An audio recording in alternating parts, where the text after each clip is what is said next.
Bom, boa noite. Estou fazendo esse vídeo para a gente discutir algumas questões que a gente pode aprender com essa questão do coronavírus, com essa crise toda.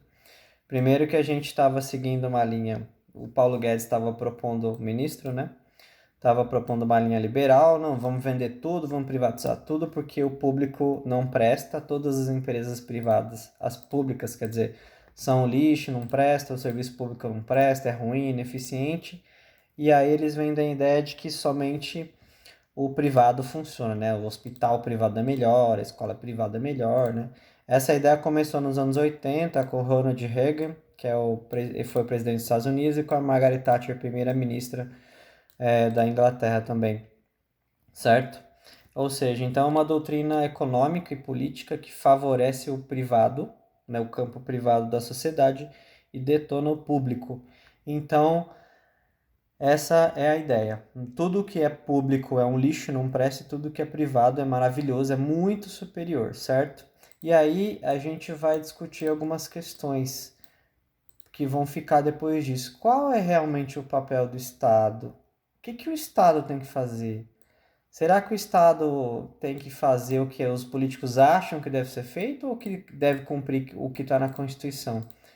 Né? Então, por exemplo, não se fala isso nos jornais. Qual é o papel do Estado? O Estado tem que fazer tal coisa. O Estado tem que fornecer merenda, tem que fornecer o transporte, tem que fornecer material didático. E quando você chega numa escola, você vê que os alunos são obrigados a comprar esses itens. Por exemplo, o material didático e também o uniforme, esse tipo de coisa. Então, assim, a gente vai substituindo a ideia de que o Estado tem que fornecer. Não, ele não tem que fornecer porque eu acho que ele tem que fornecer, ele tem que fornecer porque está na lei, está na Constituição. Né? Então a gente vai. As pessoas, no geral, vão abraçando essa ideia. Não, tem que comprar, porque tudo que comprado é melhor do que é fornecido, né? Bom, antes o dinheiro, a segunda questão. Antes o dinheiro ele servia para que certo tipo de pessoa, né, tivesse mais direitos do que os outros, né? Porque se você tem dinheiro, você tem melhor acesso a um médico melhor, você não vai ficar 12 horas esperando no hospital, entendeu? Agora, isso não serve para nada, porque a classe média usufruía muito desses serviços e produtos, né? Agora, se você tiver R$ 1 milhão, não serve para mais nada. Então, não faz diferença você ter dinheiro agora. O dinheiro ele perdeu totalmente o valor dele. Enquanto ele servia para uma pessoa ser melhor do que a outra, pelo dinheiro que ela tem, tudo bem. Agora ele não serve mais para nada. Aí a mídia em geral tá falando, não, solidariedade, vamos cuidar dos outros, né? Então, assim, quando o dinheiro servia para detonar os pobres, estava tudo certo. Agora que ele não serve, aí estão adotando uma nova postura. Outra coisa, o trabalhador em casa, ele não produz, ele fica em casa, então é ele que produz toda a riqueza da empresa. O trabalhador produz a riqueza da empresa, embora as máquinas, equipamentos, estrutura da empresa pertença ao burguês, que é outra pessoa, o trabalhador é essencial nesse processo. Então, se o trabalhador ficar em casa, as empresas não ganham dinheiro. O Roberto Campos, que foi diplomata, economista também, já falecido, ele dizia que é preciso valorizar quem produz, que é o empresário, né? Era um liberal também. O Roberto Campos Neto é presidente do Banco Central hoje, né? Só que a gente descobre agora que quem produz é o trabalhador, porque um monte de patrão, um monte de empresa estão querendo que quebre essa quarentena para que o trabalhador volte a produzir. Então, quem produz, na verdade, não é empresário, é o próprio trabalhador. Aí tem uma outra questão também, que o governo, aquele velho papo lá da reforma da Previdência, né, que o Bolsonaro, os ministros aí foram no Ratinho, né, foram no Silvio Santos, outros empregos aí, outros canais, quer dizer, foram falar que o governo não vai ter dinheiro para pagar os aposentados, tem que fazer a reforma da Previdência, né? Eu sou professor, eu descobri, por exemplo, que eu preciso trabalhar 40 anos de contribuição para ter direito a 100% da contribuição que eu fiz do INSS. Então, se eu me aposentar com 25 anos de contribuição e 60 de idade, que é a regra atual, depois da reforma da Previdência, né? 60 de contribuição e 25 de idade, eu vou receber 60% do valor, mais 2% a cada ano, entendeu? Então, assim, então para você, para minhas contas hoje, eu tenho 35 anos, eu fiz as contas e tal, para receber 100% de aposentadoria, teria que trabalhar até 73 anos de idade. Então ninguém vai conseguir trabalhar até essa idade. né? Outra coisa importante que o vírus está pegando mais os pobres, as pessoas que têm menos chance de se defender, né? Então, por exemplo, a gente vê a questão das moradias precárias, né? Milhões, sei lá, 12, 13 milhões de pessoas morando em situação precária, ou seja, uma casa que tem 2 ou 3 cômodos com 10 ou 12 pessoas morando, né? Então aí parece que é só agora que o Brasil descobriu que a gente tem gente morando em moradia precária. Até dezembro não tinha ninguém, né? Por isso que isso não era motivo para estar na mídia, né? Outra coisa, movimento pelo fim da quarentena, a gente tem que lembrar que lá no tempo do Brasil em colônia, o Brasil Império, se um traficante precisava trazer 200 escravos, já uma encomenda fechada, né? Trazer 200 escravos da África, ele trazia 240, 250. Por quê? Ele sabia que uma parte da população daqueles escravos ia morrer porque a viagem era muito extensa, né? É muito cansativa, não tinha alimento para todos. Então, todas as viagens sempre morria uma porcentagem de escravos e essa porcentagem era jogada no mar mesmo, porque não fazia diferença, né? Então, ele sempre trazia uma porcentagem maior. Isso quer dizer o quê? Se o trabalhador voltar para o serviço e ele morrer, o patrão vai contratar outro. Porque isso não faz diferença, né? Então já foi dito aí, não, se vai morrer 7 mil, 10 mil, não tem problema, porque a gente tem que fazer a economia girar, entendeu? Quem faz a economia girar não são os empresários, é o próprio trabalhador. Se o trabalhador não vai para a fábrica apertar parafuso, nada acontece. Tem uma coisa muito importante também sobre a falta de cadastro, né? Então, assim, hoje é dia 23 de abril. Há 2 ou 3 dias atrás, o presidente da Caixa falou o seguinte: a gente não sabia que tinha tanta gente que queria pedir o auxílio. Então, assim, o próprio governo não sabe da existência das pessoas, não sabe quem, o cara que precisa, não sabe quem que são as pessoas, onde que moram, qual é o rendimento, se o cara tem como viver, se tem como se alimentar, e ninguém sabe disso. O governo, o Brasil, um dos 10 países mais ricos do mundo, não sabe como é que funciona o país, não sabe como é que é a vida das pessoas.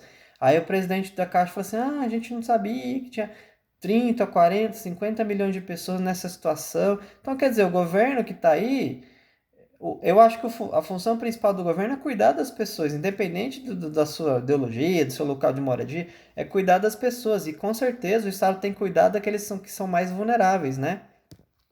Eu acho que é um absurdo o Estado permitir ou achar normal que as pessoas passem fome nesse país. Por exemplo, podia a gente fazer um programa, uma lei, que cada um recebesse uma cesta básica universal, ou seja, todo o país todo, as pessoas que mais precisam, né, receber uma cesta básica, porque passar fome é uma coisa absurda, né? A gente é um país riquíssimo, né? Vai olhar o salário dos juízes, dos deputados, dos políticos, né? Lá para mais ou menos outubro, novembro do ano passado, 2019, teve uma juíza, acho que foi de Pernambuco, ela recebeu R$ 1 milhão de uma vez só. A gente tem pensão para militar, agora se você dar uma pesquisada, você vai ver. Foi feita a reforma da Previdência dos militares, foi feita uma reestruturação de carreira para eles. Essa reestruturação custou 90 bilhões de reais. Então, assim, 90 bilhões de reais quer dizer que o cara que ganha, que é general, que ganha 22 mil, ele vai passar a ganhar 30. Outra coisa que é um ponto interessante foi colocado na reforma dos militares.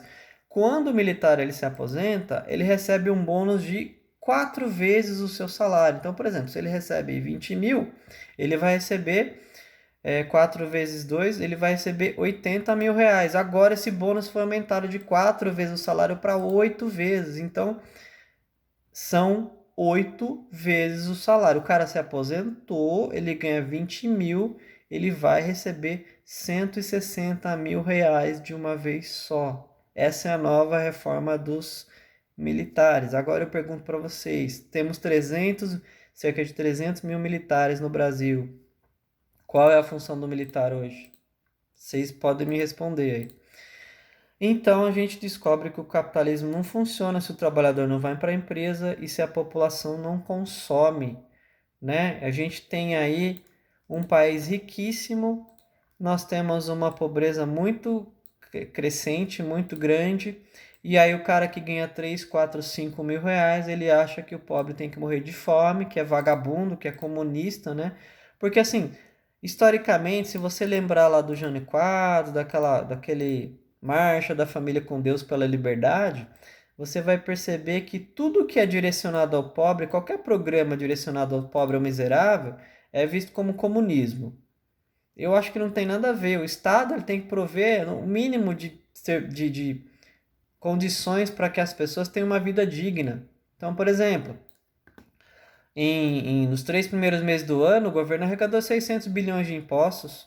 Então, assim, esse dinheiro tem que tem que chegar na mão das pessoas que precisam, porque assim, o que foi feito durante 25 anos, que foi terminado agora com o Bolsonaro, é o seguinte: o governo anualmente colocava o salário mínimo, reajustava a inflação, o salário mínimo e dava o crescimento do PIB do ano anterior. Então, por exemplo, a inflação foi de 3%, coloca 3% no salário mínimo, o PIB foi 2%, então coloca mais 2% de reajuste. Então, o salário mínimo ia para 5% de reajuste, por exemplo. Essa foi uma política implantada desde o Fernando Henrique até o Bolsonaro, que ele acabou com isso.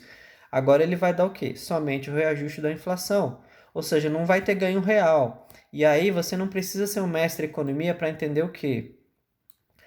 Quando a população tem dinheiro, ela consome, ela compra mais coisas. Se ela compra mais coisas, as empresas precisam produzir mais. Se as empresas precisam produzir mais, vai ter que contratar mais gente. E é isso que fez a economia girar nos últimos anos, nas últimas décadas, né? Agora, se você achata o trabalho, o salário do trabalhador, do cara, da pessoa mais simples, você dá um reajuste aí que teve que ser revisto, né? Porque ele estava muito baixo. A pessoa não vai ter dinheiro para consumir. Se ela não tem dinheiro para consumir, a empresa não vai produzir, ou seja, vai produzir menos. Se a empresa produzir menos, vai cair a produção. Se cair a produção, vai ter que demitir. Então, assim, a gente tem que aumentar o salário das pessoas. Aí você fala para mim, não, mas porque não tem dinheiro, porque não sei o quê, porque o Brasil não suporta o gasto. Gente, entra no site do Tribunal de Justiça, vê o salário dos juízes, dos deputados, vê a pensão dos militares. A senhora, por exemplo, tem uma senhora chamada Maite Proença, que ela recebe 18 mil reais por mês do governo do estado de São Paulo. Então, assim, como que a gente tem dinheiro para tudo isso e não tem dinheiro para dar 150 reais para uma família pobre para comprar um arroz e feijão? Eu fui comprar arroz recentemente aqui no Vale do Paraíba. O arroz está na média de 15, 16 reais o pacote. Então você imagina uma família com 4, 5, 6 pessoas, como é que eles vão. O feijão tá 9 reais. Como é que o cara vai sobreviver com um salário desse? Então, assim, essa ideologia nova agora liberal é para jogar o pobre no poço mesmo, no fundo do poço. Né? Cada um tem seu salário, sabe? Mas assim, eu acho que o governo deveria fazer muito mais pelas pessoas, porque se ele tem o Bolsa Empresário para dar bilhões para empresário, inclusive um monte de gente aí recebeu, inclusive no governo Lula também, recebeu muita grana, né? Tinha gente que tinha uma loja no governo Lula e depois do BNDES, do Bolsa Empresário, ela passou até 30, 40 lojas, né? Vocês podem pesquisar que vocês vão descobrir aí quem que foi esse cara. Então é isso aí, gente. Então é um tema interessante esse coronavírus que faz a gente pensar sobre tudo isso, né? O dinheiro ele servia para muita coisa. Não, eu tenho dinheiro, eu sou mais rico, eu sou mais importante. Agora o dinheiro não serve mais para nada. Então não interessa se você tiver 1 milhão de reais, ele não vai te salvar, entendeu? Mas eu acho que depois que isso passar, tem duas opções. Ou a gente vai virar a cara para os pobres de novo, né? Como a classe média sempre fez, né? Aquele cara lá que a classe média precisa do cara que tem baixa escolaridade para recolher a bandeja do, do, super, do shopping. Então, assim, se você der ensino superior para todo mundo, quem é que vai recolher a bandeja? Então, é mais ou menos isso aí, pessoal. Agradeço, valeu, obrigado.